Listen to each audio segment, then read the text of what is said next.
Hello guys, this is Brad here, and I thought I would do a fun little video today.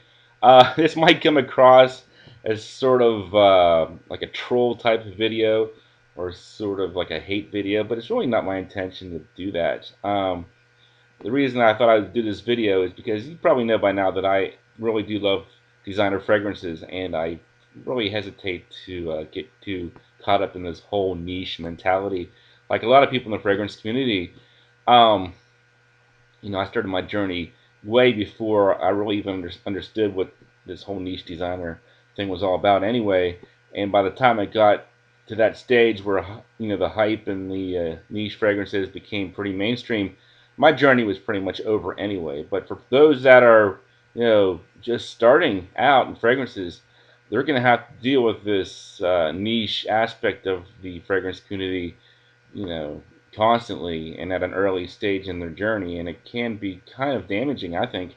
So I thought I would do this video, maybe more of a scared straight kind of a video, just to kind of give you something to think about before you really make that step to the dark side of niche purchasing, and see how this goes. You comment down below. Let me know what you think of my list here. I call this 10 good reasons to hate niche fragrances.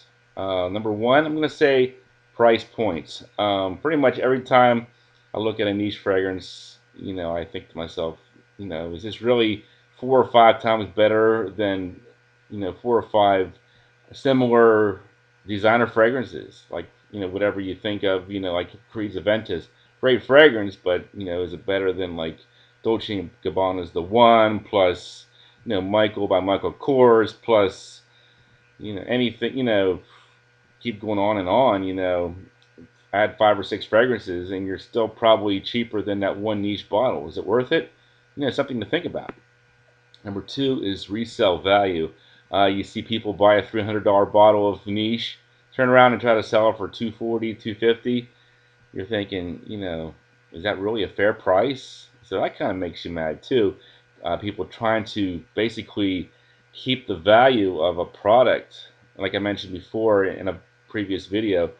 Basically, what I would consider to be a hygiene product shouldn't generally maintain its um, price point, but it does because of the fragrance community and the way it just kind of draws in a very elite group of people into a easy to structure way. So that's number two, high resale point. Number three is decorative. A lot of bottles in the niche market are expensive, not just because of the natural oils, but because of the packaging itself. The box, like the Bond number 9 box, looks like a big old box of chocolates or something. Is that really necessary to put all that money into the box?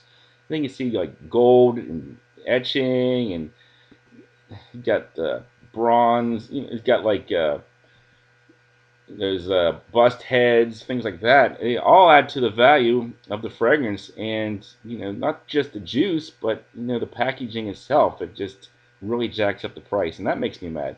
So that's number three. Number four is in the same vein, unfair decant pricing. So you take an expensive bottle, let's say a $500 bottle, you have to figure maybe half the price of that bottle is wrapped up just in the packaging in the bottle. And then people are going to decant that out and try to divide the price of that bottle up evenly among the decants. But all you're getting is a plain bottle with a label maker sticker. Doesn't sound right to me. So that's number four, unfair decant pricing. Number five, unbalanced blending. Most designer fragrances are balanced very well. You got, your citruses, your woods, your vetivers, your spices. A lot of niche fragrances take one note that really isn't usually in the spotlight and tries to blow it up into something big. It's kind of like in a band, you might have that tambourine player, just kind of doing their thing back there on the backstage.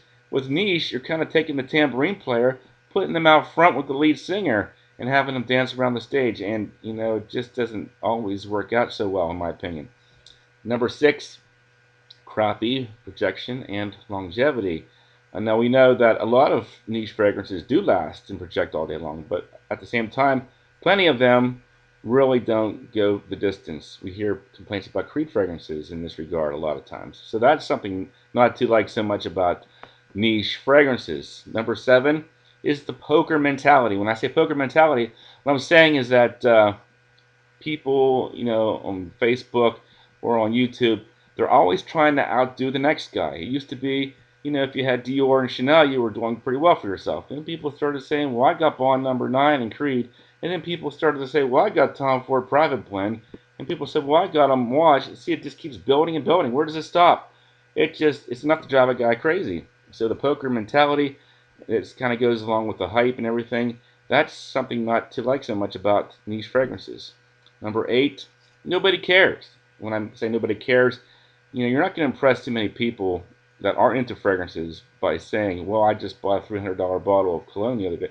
Who cares? They don't care. They're going to think you're nuts. If anything, you're not going to think you're anything special because you have that expensive bottle.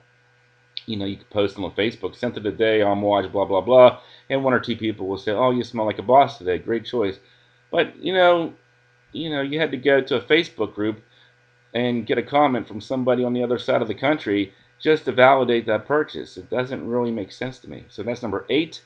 Number 9, it might stink. And when I say that, I think about the time when I wore a Montel oud fragrance to work, and a lady at work told me I smelled like an old lady putting on makeup in an old house. I don't need that. I'm just trying to smell nice and pleasant, at work. I don't want people thinking I smell like something funky like that.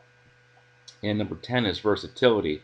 A lot of niche fragrances simply lack in versatility. Some fragrances are just so elegant and refined, you can hardly find an occasion to wear them. A lot of people are kind of like, well, I better have a bottle of this fragrance because maybe the Pope's going to call me up and invite me over to the Vatican to play Parcheesi or something. Fat chance of that happening. Maybe have a sample or decant for those so-called special occasions when you want to smell like a sultan or a boss or whatever. But for the most part, you're just going to want to smell nice, casual, and, romantic. Okay, fine. You can still cover those bases with designer fragrances. So, yeah, some of these niche fragrances, very iffy with the versatility, especially when you get up into the $400 and $500 range. And even if you do decide that you want Creed Aventus or whatever to be your signature scent, really, do you want to cheapen something that special by wearing it every day? Well, that's your choice, but it just doesn't make sense to me. Then how does that make the other fragrances in your collection compare? If you're wearing something every day like Aventus, how are you going to be able to appreciate the lesser frags in your collection? So that's just something I wanted to get off my chest today. 10 things that I hate about niche fragrances. Hope you enjoyed it, and I will talk to you guys soon. Thanks.